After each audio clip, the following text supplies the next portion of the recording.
чыны эле кыска мөөнөттө Кыргызстанда өнүгүү жолуна салып кое турган программа акчаны өздөштүрүү программасы болуп калып атат да. А мен буларга именно өнүгүү программасын сунуштап атам. Биздин моундай оор акыбалдагыбызды колдонуп туруп, өздөрүнө максимальный өздөрүнө пайдасына чечип алганга аракет кылып ататтар да. Президенттердин деңгээлде кол коюлуп чечилген нерселер эртесине эле бузулуп атпайбы.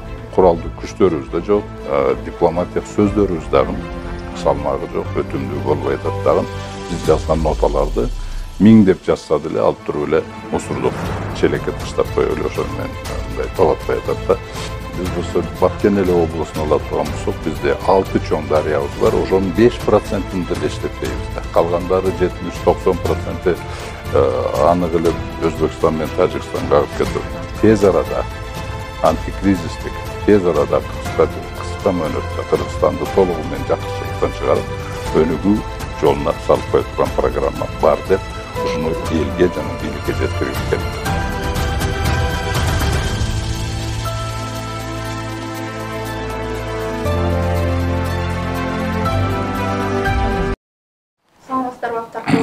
Жалпы көрүүчүлөрү биздин бүгүнкү политиктерибиздин коногу Кыргыз Республикасынын Жогорку Кеңешинин 7-чи чакырылышынын депутаты Айжигитов Султанбай Абдрашитович агай.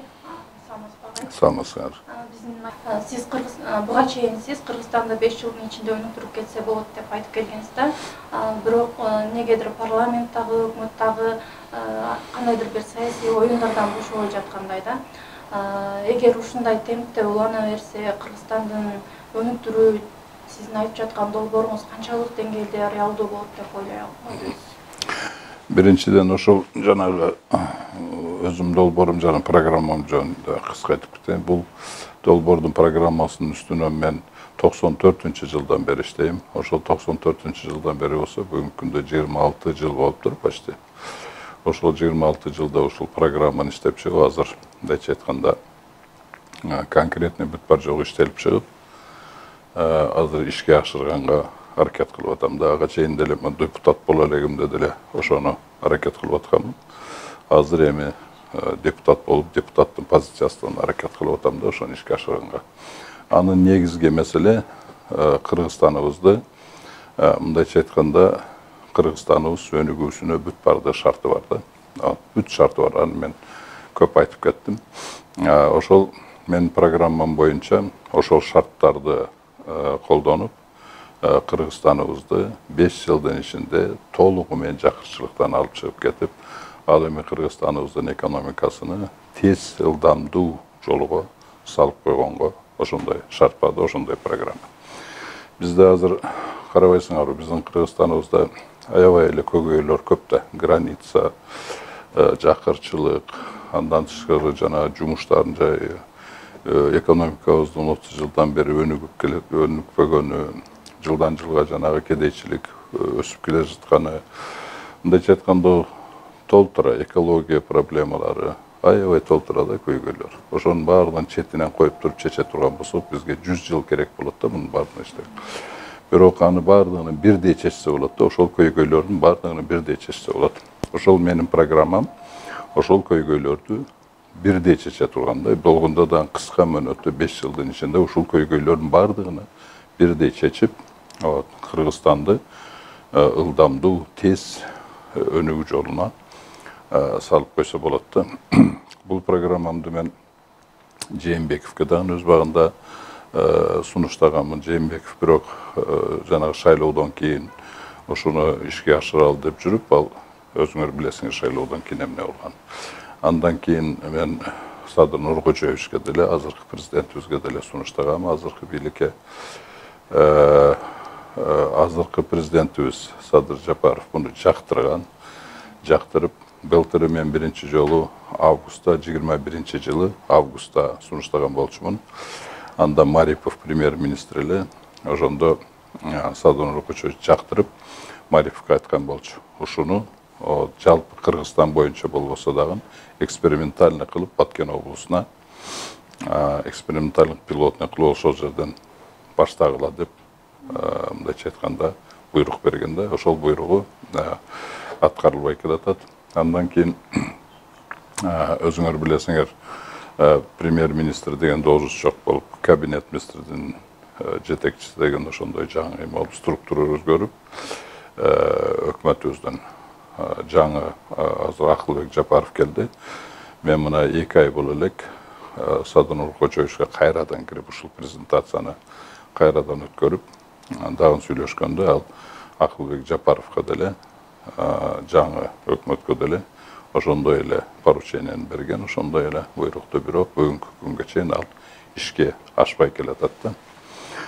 Мен үчүн бул эмне үчүн мындай болуп атканы, мен үчүн мындайча айтканда табышмак болуп атат да. Себеби деген бүгүнкү күндө мен сунуштап аткан программам чынын деле антикризисный программа. Чынын деле 5 жылдын ичинде Кыргызстан толугу менен жакшылыкка чыгып келди. Чыны эле кыска мөөнөттө Кыргызстанды өнүгүү жолуна салып кое турган программа. Бирок буга эмнегедир көңүл бурулбай келатат да. Ушул жагы мен үчүн табышмак болуп атат. Анан азыр мисалы өтө актуалдуу болуп аткан мына Баткен облусунун өнүгүүсү болуп атат да. Именно Баткен өнүгүүсү облусу боюнча бүт ошол жердеги көйгөйлөрдү баарын бирдей чечкенге бул абдан ыңгайлуу, абдан антикризисный, абдан жакшы программа да.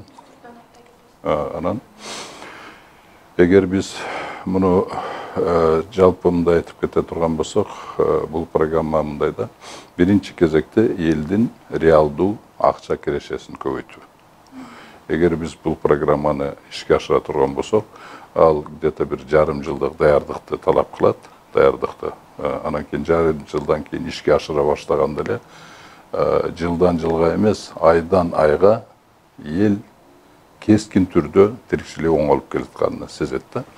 Себеби деген биз орто айлыкты, айлык маянаны биз 5 жылдын ичинде 35 миңден 60 миңге чейин чыгарышыбыз керек да ушул программа боюнча. Ал эми пенсияларды болсо, орто пенсияны 15 миңден 20 миң сомго чейин чыгарыш. Может, андан да жогору болуп кетиш мүмкүн, ыктымал. Анан дагы жанагы пособиялар бар эмеспи? Ар түрдүү пособиялар, стипендиялар, ошолор минималдуу стипендия, ошол пособиялар 10 миңден кем болбош керек деген ушундай эмеге жакса болот. Анын баардыгы расчеттор менен көргөзүлгөн. Андан тышкары биз экономикабыздын өнүгүүсүнү баягы темп роста деп койбойбу, ылдамдуулугуну жылың 10%-тен 10%-дан кем эмес кылып ошондой эмеге өнүгүү жолуна өтсөк болот да. Бул эң минимальный дегенде 10%. А так эгер жакшы болуп, эгер жакшы кете турган болсо 15, 20, даже 30%ке чейин, пайызга чейин жылың өнүгүү ошол пайыз менен өнүксө болот да. Бул жакта мунун негизги өзгөчөлүгү, мен сунуштап аткан программанын өзгөчөлүгү ошол программаны каржылоо схемасында, системасында да.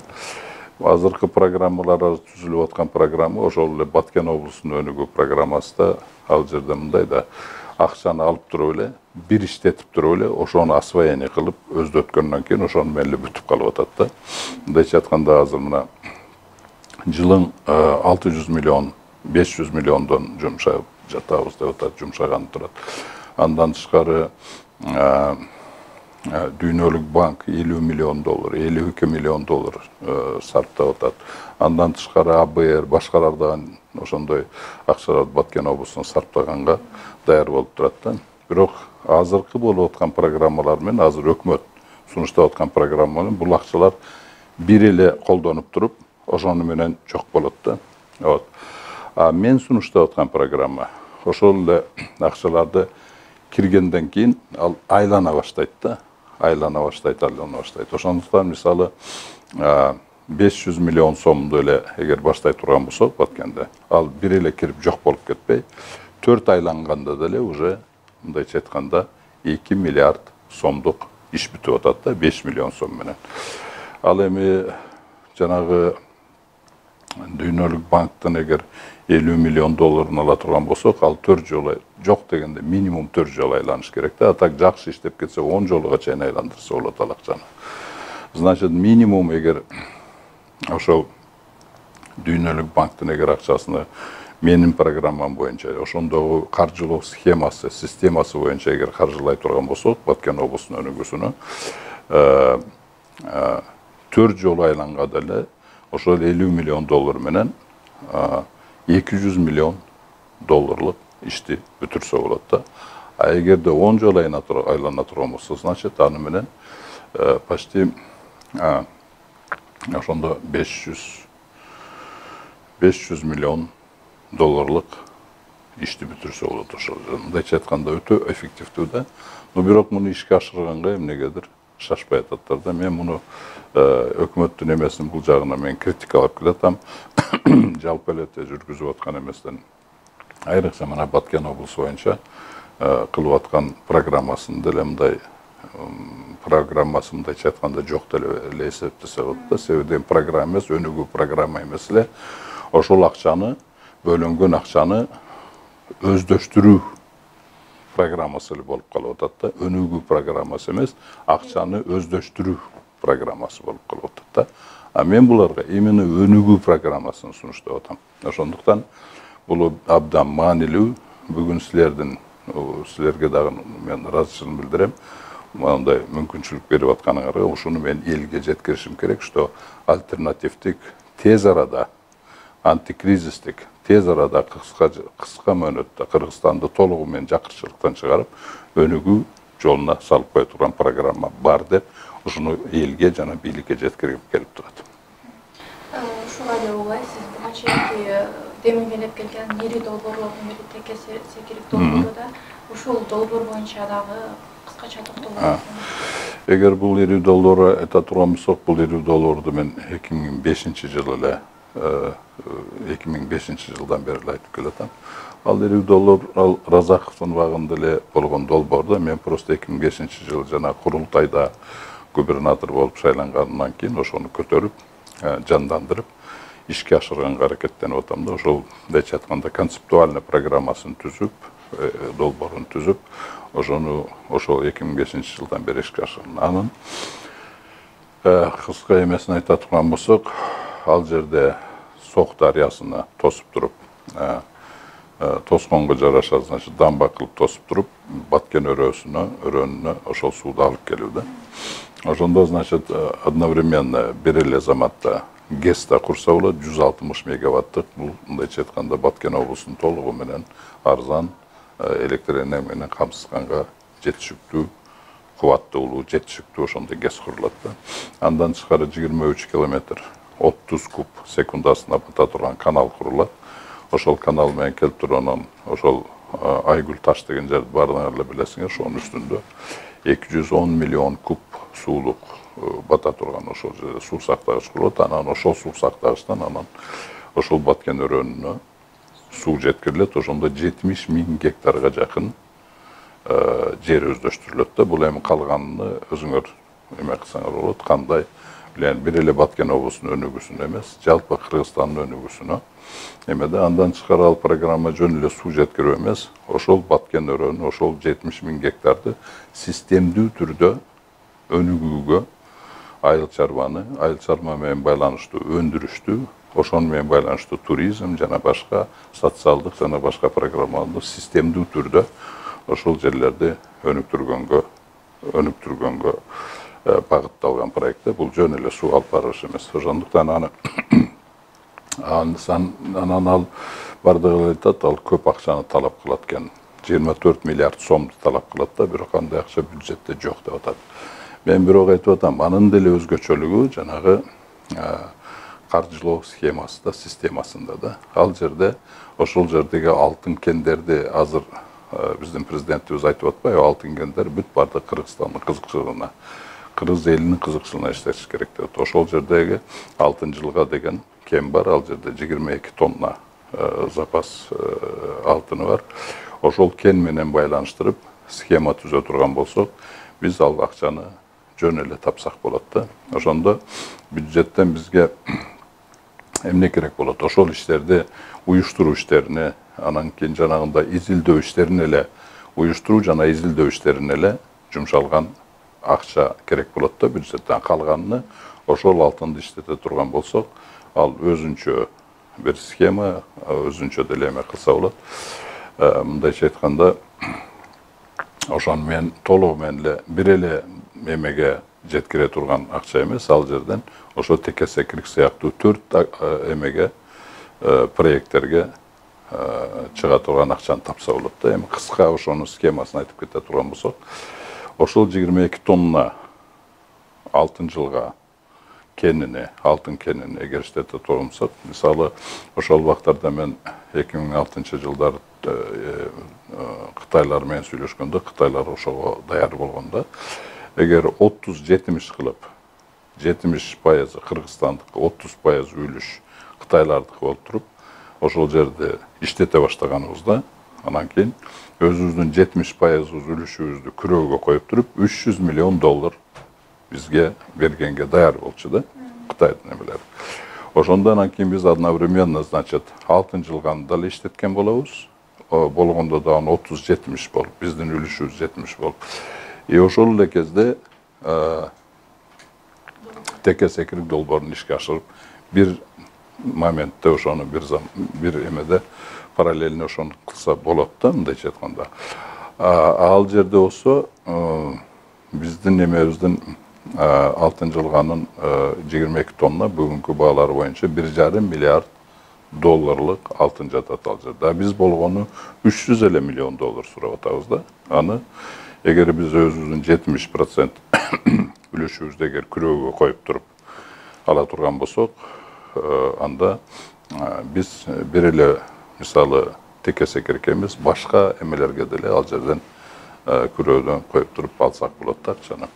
Ошондуктан бул жерде мындайча айтканда, бул теке секириктин бул эмеси деле даяр, идеялары деле бардыгы отработанный, концептуальный жактары иштелип чыккан, каржылоо схемасы деле даяр бүт бардыгы. Единственный бул жерде жөн эле өкмөттүн жана бийликтин саясий эркелик керек да, эркелик керек ошону ишке ашырганга. Ошондой боло турганбыз. Ушундай проекттер менен биз Кыргызстаныбызды мындай кыска мөөнөттө 10-15 жылдын ичинде ошол Түштүк Кореядагы өнүккөн өлкөлөрдүн деңгээлине жеткирип койсок болот да. Мисалы Түштүк Кореяда эгер ошол деңгээлге жеткенге 25-30 жыл керек болгон болсо, биздин Кыргызстанга ошол эле деңгээлге жеткенге 10 жыл, 15 жылдан ашпаган эле вакыт керек болот да. Эгер ушундай программалар менен, ушундай схемалар менен, каржылоо схемалары менен эгер Кыргызстаныбызды өнүктүрүү жолуна түшө турган болсок. Ушуга эле улай кече жакында Тажикстан президенти Эмомали Рахмонов да Орто Азияда негизинен суу тартыштыгы жаралышы мүмкүн депчи.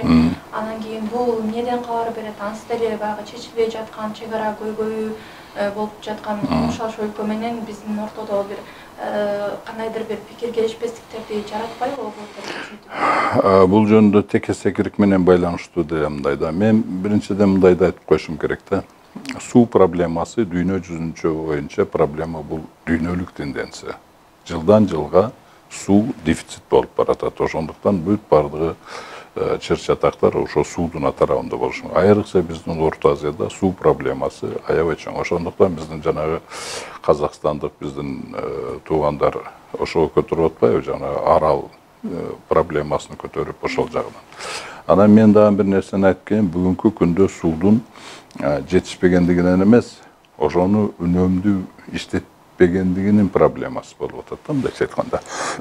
Бул бир жагы. Экинчи жагы, дүйнө жүзүндө бул практика ошол суулардын ресурсунун мындайча айтканда кожоюндары, ээлери бүгүнкү күндө 50% чейин өздөрүнүн сууларыны кошуналар менен макулдашпай туруп иштеткенге укугу бар да. Бул деле дүйнөлүк практика. Биз болсо Баткенеле областын ала турган болсок, бизде 6 чоң дарыябыз бар. Ошонун 5%-ин деле иштетпейбиз да. Азыр мен мисалы теке секирикти ала турган болсок, биз ошол Сок дарыясынын 10% иштетебиз да биздин кызыкчылык. Калгандары 70-90% анык эле Өзбекстан менен Тажикстанга агып кетет. Биздин ошол жерде сууларыбыз бүт эле бардыгы 99% эле бүт бардыгы, анча-мынча дарыяларыбыз 100% эле барды Тажикстанга агып кетип атпайбы, Өзбекстанга. Ошондуктан бул жагында бизде чоң резервибиз бар. Анан бул жерде ошол сууларды эгер үнөмдүү колдоно турган болсо, бул биздин кошуналарга деле биз жанагындай тосуп эме кылган кошуналарга деле выгодный да. Себеби деген биз эгер жогору жакта ошол суу сактагычтарды куруп эме кылып эме боло турган болсо, күн ысыган сайын мисалы чөлдө сактаган оңбу же тоолор жакта сактаган оңбу. Мындайча айтканда тоодо суу жакшыраак сакталат да чөлгө караганда. Единственное бул жерде мунасага келиш керек. Анан кийин ошол сууду биргеликте мындайча айтканда бүт тараптын кызыкчылыгына үнөмдүү иштеткенге эме кылыш керек да. Бирок бул жакта анан дагы биздин Кыргызстаныбыз ошол сууларга ээ болуп аткандан кийин биринчи кезекте кошуналарды биздин Кыргызстандын улуттук кызыкчылыгы менен эсептешип туруп ушул проблеманы чечиш керек да. Жөн эле давай тоспогула, эч эле кылбагыла деп эле бизди күчкө салбай, биздин улуттук кызыкчылыкты деле эме кылыш керек. Эгер тоспогула баарын жасабагыла, мындай кылгыла дей турган болсо, биздин кошуналар эгер биздин сууларды көбүрөөк колдоном десе, ошол биз колдонбой калган суудун компенсациясын төлөш керек бизге. Мындайча айтканда, бул жагынан мен силерге жакшы бир мисал келтирип коеюн. Мына Венада, өзүңөр билесиңер, Австрияда эң дүйнө жүзү боюнча, Европа боюнча эң таза суу болуп эсептелет да. Алар крандан эле мындай алып туруп ичкенди көргөзөттөр да, ошончалык сыймыктанат. Карабайсыңарбы, биз жөн эле кранын астынан эле алып иче беребиз, ушунчалык суубуз таза. Эмне үчүн таза? Ал Венага ал сууду Венадан 200 километр нары жерден, башка жерден, өзүңөр билесиңер, ал жерде федеративный мамлекет эмеспи? Ар бир шаар Вена мисалы өзүнчө мындай федеративный мындай структурада, а башка жерден алып келген суулары 200 километр башка жерде болот. Так вот, ошол жерге Вена шаары толугу менен ошол сууду иштетпегениге, ошол жерде, значит, ошол суу бузулбаш үчүн айыл чарба иштерин жана башка өндүрүш иштерин жүргүзбөгөндүгү үчүн ошол Вена шаар ошол жерге толугу менен компенсация кылып акчасын төлөп берет да. Вот.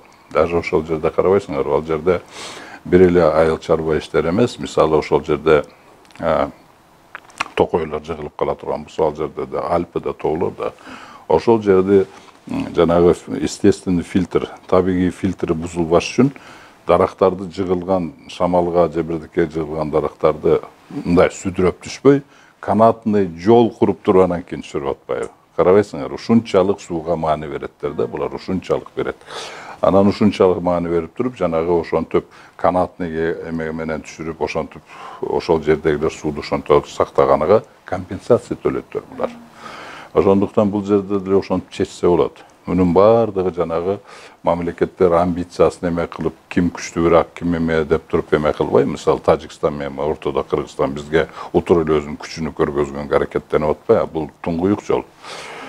Просто жанагындай келишип туруп, мындай болгон ресурстарды үнөмдүү иштетиш керек. Негизги проблема ошондо, ошол ресурстарды туура жана үнөмдүү иштетүүдө. Мына ушу быйыл Баткенге өзгөчө макам берилбедиби? Ушул менен биз Баткендин бардык көйгөйүн чечтик деп айта алабызбы же дагы эле чечилбеген кандай маселелер бар? Деги эле ушул өзгөчө макам боюнча эмне айта аласыздар? Эми өзгөчө макам бергени абдан жакшы.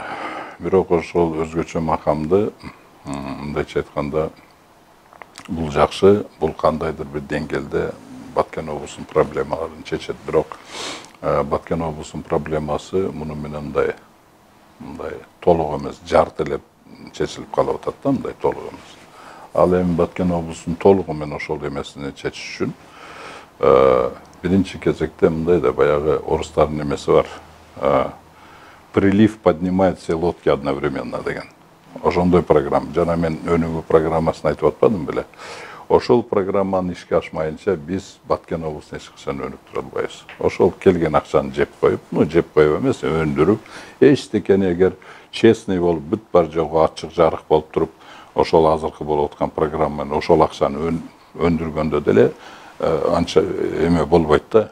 Жана мен айтпадым, бул программа азыркы өкмөттүн Баткен облусу боюнча түзүп аткан программалары, бул ошол бөлүнгөн акчаны өндүрүш программасы да, өнүгүү программасы эмес, өндүрүш, акчаны өндүрүш программасы. Ошондуктан муну менен биз алышка барбайбыз да.